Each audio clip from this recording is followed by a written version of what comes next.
My fiancé's family humiliated me, then needed my blood to save his life.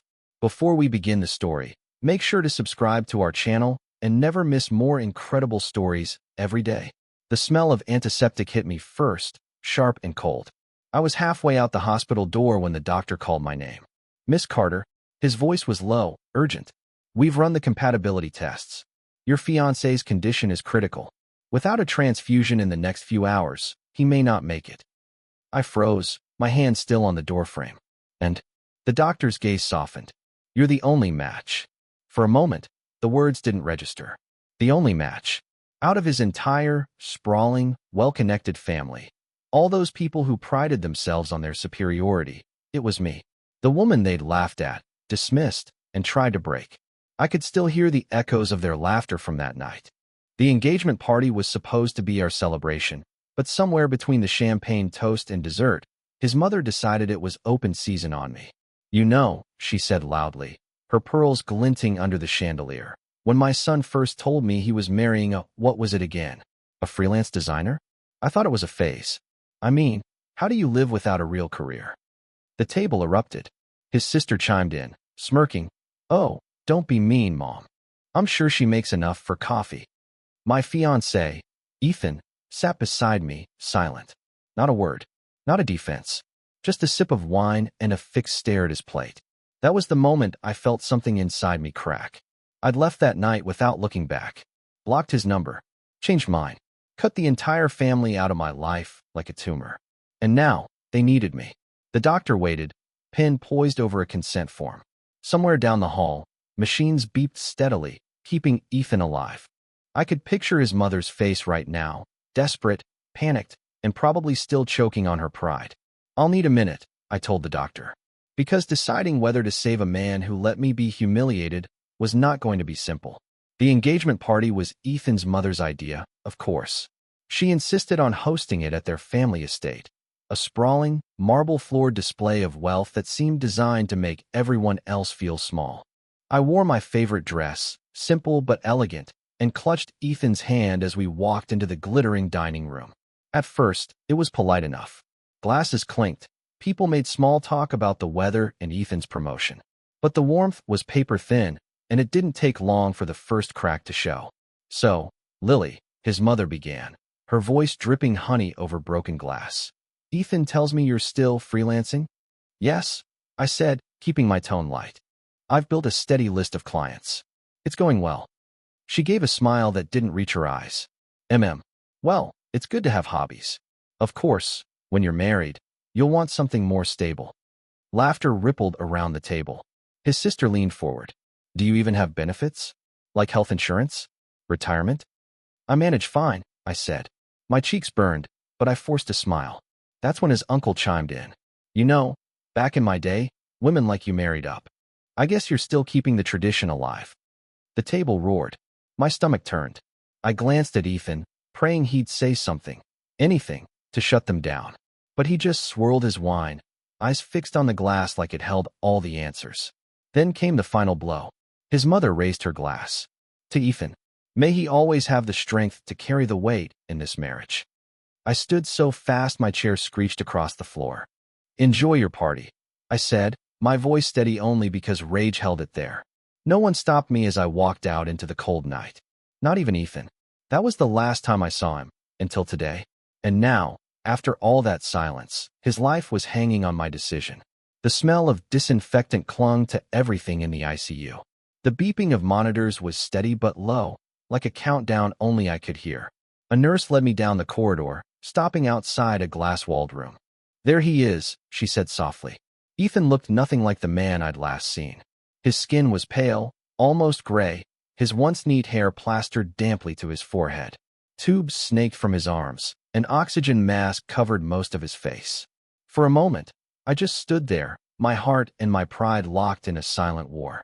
This was the man who'd watched me get humiliated without lifting a finger.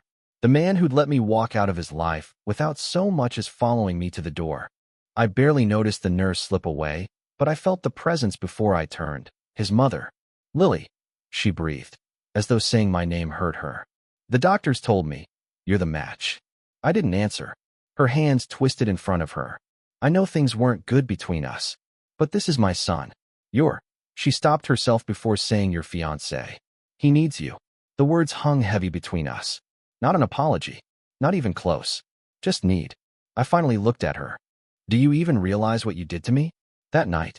What you all did. Her jaw tightened. This isn't about the past. This is about saving a life. I laughed, short and humorless. It's exactly about the past. She flinched, but her desperation kept her standing there. Please. If not for me, do it for him. I turned back toward the glass, watching Ethan's chest rise and fall with the help of machines. And that's when I saw his eyes open, just a sliver, and lock onto mine. He blinked once, slow. Then his lips formed a single word through the mask. Please. The days after the engagement party were a blur of humiliation and numbness. I'd left Ethan's estate with nothing but my purse and my keys, the sound of their laughter still ringing in my ears. At first, I expected him to call, to show up at my apartment with flowers, apologies, anything that said he understood how badly his silence had cut me. But the phone stayed silent. By the end of the first week, I stopped checking it. I buried myself in work, long hours designing for clients who didn't know or care about my personal life. Every now and then, I'd get updates from mutual friends. Ethan was busy with work. Ethan needed space. Ethan had a lot on his plate. Not once did anyone say he was fighting for me. Then came the worst blow, a photo on social media. Ethan at a charity gala, standing beside his mother, both smiling like nothing had happened. The caption read, "Family first." I'd stared at that picture until my vision blurred, my chest tightening until it hurt to breathe. That was when I deleted every trace of him from my life, blocked his number, unfollowed his friends, threw the engagement ring into the back of my closet like it was toxic. Months turned into a year. I moved apartments, took on bigger clients, built a life where Ethan's name wasn't spoken. And then, today happened. Standing outside his ICU room, hearing his mother's voice tremble for the first time, seeing his eyes open just enough to meet mine. It was like the past crashed straight through the walls I'd built. The nurse reappeared with a clipboard. "We'll need your decisions soon," she said gently. "Every minute counts." I looked at her, then back at Ethan, pale and fragile behind the glass. I could walk away, but a part of me, the part I'd thought was long dead, wasn't sure if I wanted to. I was halfway down the corridor, still debating whether to leave or stay, when a sharp voice cut through the air. Lily, Ethan's sister, Vanessa, stood by the vending machines in a tailored blazer and heels far too high for a hospital. Her arms were crossed, but her smile was cold and precise. The kind of expression she used when she wanted something but hated admitting it. "I heard you're the match," she said without preamble. How convenient. I braced myself. "If you're here to beg, you're wasting your breath." "Oh, I'm not here to beg," she replied smoothly. "I'm here to make sure you understand the conditions." My eyebrows shot up. "Conditions? You think you're in a position to dictate terms?" Vanessa took a slow step closer. "Let's be realistic. You didn't exactly leave things on good terms. The press is already poking around. An ex-fiancé swooping in to save Ethan would be a great story. But if you do this, it needs to be handled properly." I almost laughed. "Handled properly? Like your mother handled that engagement party?" Her eyes narrowed. "If you agree to the transfusion, you'll do it quietly. No interviews, no social media. And you will not expect any kind of reconciliation afterward. This is a medical transaction, nothing more." Something hot flared in my chest. "You're dictating the rules to the person who holds his life in her hands?" She leaned in, her perfume cloying in the sterile air.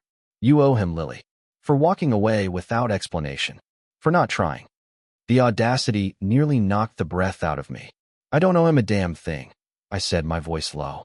"And if I do this, it's because I choose to, not because of you, not because of your mother, and certainly not because you think you can shame me into it." Vanessa's smirk didn't falter, but her eyes flickered with something else, worry. "Think carefully.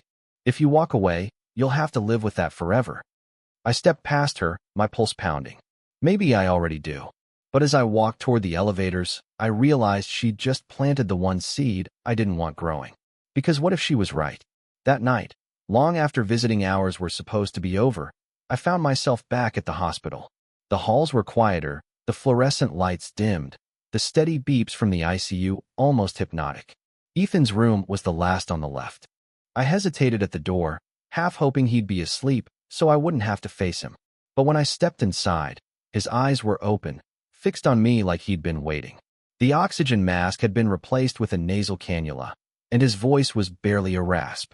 "You came back." I crossed my arms. "Don't read too much into it." A ghost of a smile touched his lips, but it didn't last. "I owe you an apology." I laughed, sharp and bitter. "An apology? After over a year? After you let your family rip me apart in front of a room full of people and didn't say a word?" His gaze flickered with shame. "I was trying to protect you." The words slammed into me like ice water. "Protect me? By letting them humiliate me?" "You don't know what they were threatening," he said, his voice cracking. "My father. He has more control over my career than you realize. That night, he told me if I defended you, he'd cut me off from the family business. And it wasn't just money. It was my chance to finish the project I'd been working toward for years." I stared at him, stunned. "So you traded my dignity for your career?" He closed his eyes briefly. "I thought I could fix it later. That once we were married, things would settle. I was wrong. I was a coward." For a moment, the room felt too small, the air too thick. I wanted to yell, to tell him that no excuse could erase the image of me walking out alone that night. But I also saw the truth in his face. Raw regret, the kind you can't fake when you're hooked to machines. "I don't expect you to forgive me," he whispered. "But I don't want to die knowing you think I never cared." Before I could respond, his heart monitor beeped faster. Nurses rushed in, ushering me back. I stood in the doorway, watching as they worked on him, realizing the choice might be ripped from me before I even made it. The corridor outside Ethan's room felt colder than the rest of the hospital. I stood pressed against the wall, listening to the muffled chaos inside. Nurses giving orders, the quick shuffle of shoes, the monitor's urgent beeping. Then the doctor stepped out, his expression grim. "His blood pressure is dropping. We don't have much time. If you're going to do the transfusion, it has to be now." Before I could answer, they arrived. His mother, Vanessa, and two of his uncles, moving like a wall of expensive coats and polished shoes. His mother's eyes were wide with panic, but her tone was still clipped. "You have to save him, Lily. You're the only one who can." Vanessa stepped closer, her voice low and sharp. "Remember what I said. If you do this, you disappear afterward. No drama, no leverage. You owe him that much." I let out a breath I didn't know I'd been holding. "I don't owe him anything, and I certainly don't owe you." His mother's face pinched. "You're being selfish. This isn't about the past." "Yes, it is." I cut in, my voice steady now. "The past is the reason I'm standing here, debating whether to save a man who stood by while you all made me feel worthless." The uncles shifted uncomfortably, but no one spoke. The silence made my heartbeat thunder in my ears. Finally, the doctor's voice broke through. "We need an answer. Right now." I glanced at the glass door. Ethan lay pale and motionless, the monitor still shrilling in warning. His chest rose and fell like it was costing him everything. And in that moment, I realized something that made my stomach knot. Whether I walked into that room or walked away, nothing would ever be the same again. I took one step forward and heard Vanessa mutter under her breath, "Don't think this changes what you are." I stopped cold. Because maybe, just maybe, that last sentence sealed her brother's fate. I turned to Vanessa slowly, letting her see the shift in my expression. The part of me that had been humiliated at that engagement party was gone. What stood in front of her now was someone who wasn't going to be cornered.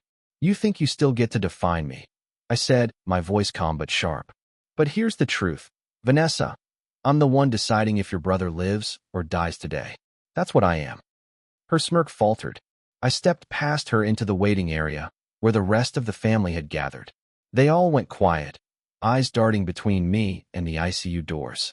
Even the uncles, who'd been silent until now, leaned forward like they might miss something important. "If I'm going to do this," I began, "it's on my terms." Ethan's mother stiffened. "What terms?" I counted them out, my voice carrying across the room.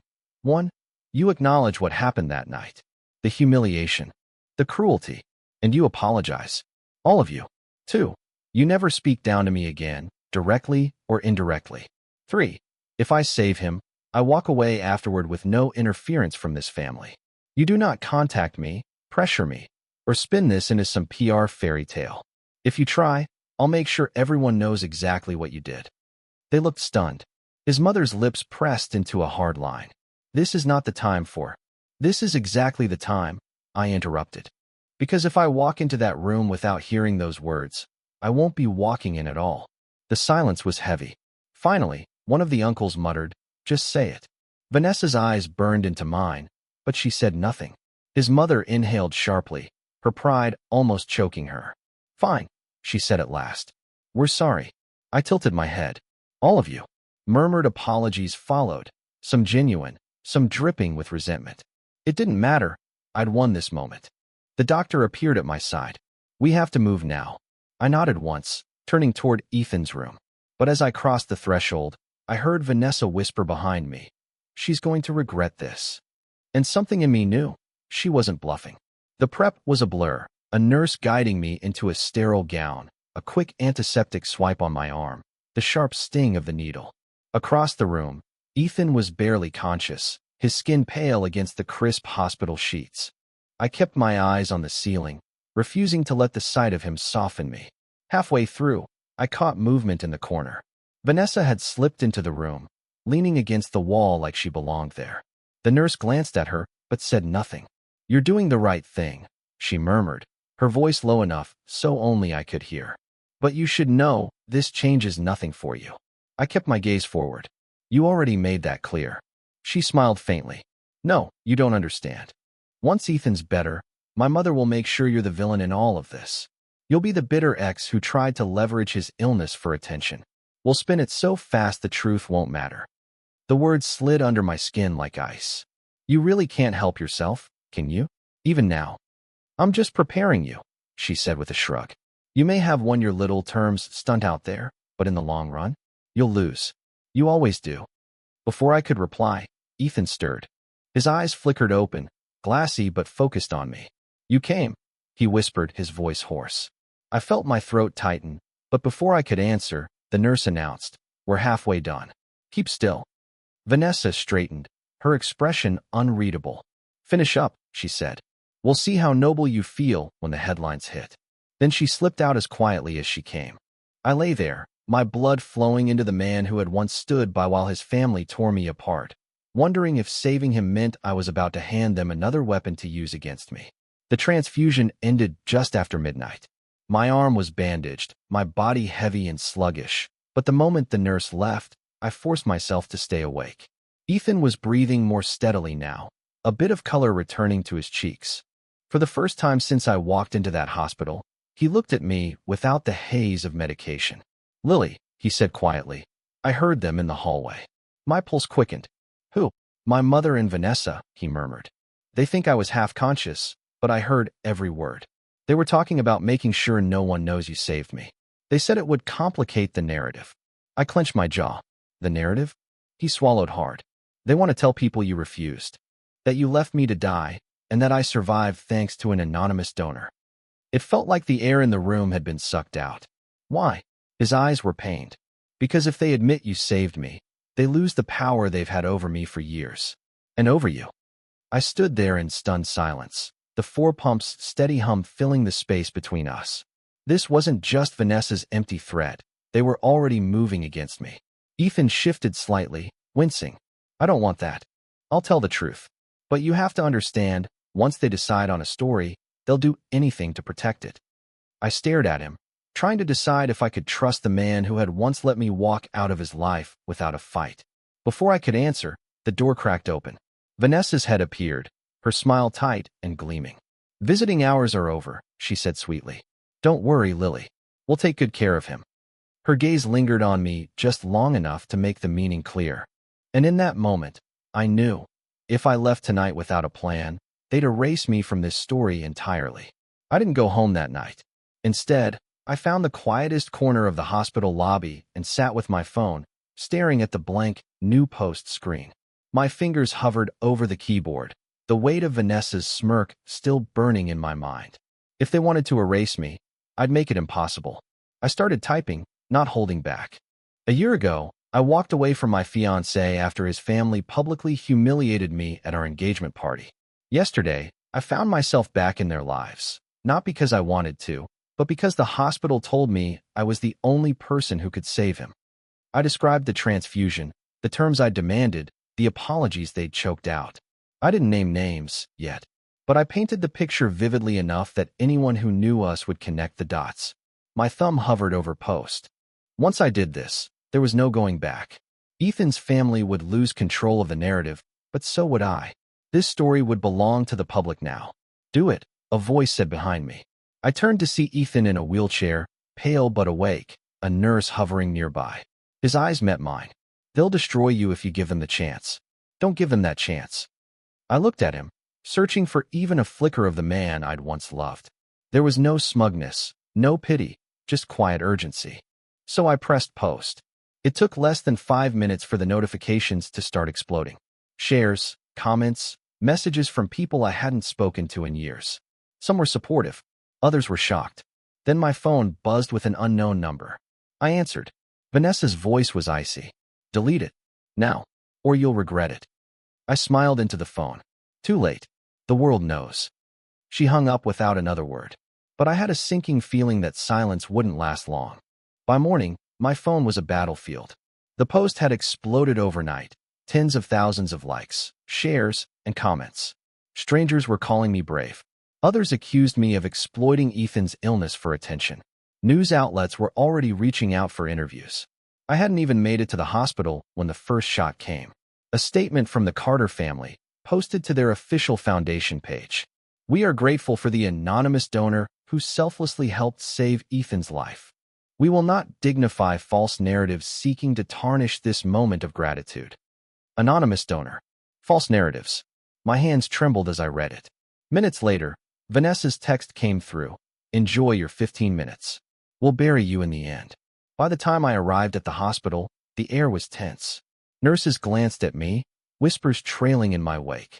At Ethan's door, I found his mother standing with a reporter, feeding him a rehearsed story about a family friend who'd stepped in at the last moment. When she saw me, her expression didn't change, but her voice sharpened. No questions for Miss Carter, please. She's not involved in this matter. The reporter looked confused. But isn't she? She's not involved, she repeated, her tone final. I stepped forward, locking eyes with her.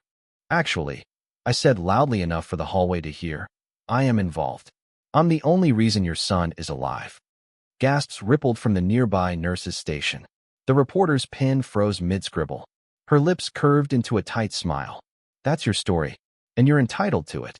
But we both know it's not the one people will believe. I took a step closer, my voice low enough for only her to hear. Then I'll make them believe it. And when I'm done, they won't just know the truth. They'll know exactly what kind of people you are. Her smile didn't fade, but I caught the flicker of unease in her eyes.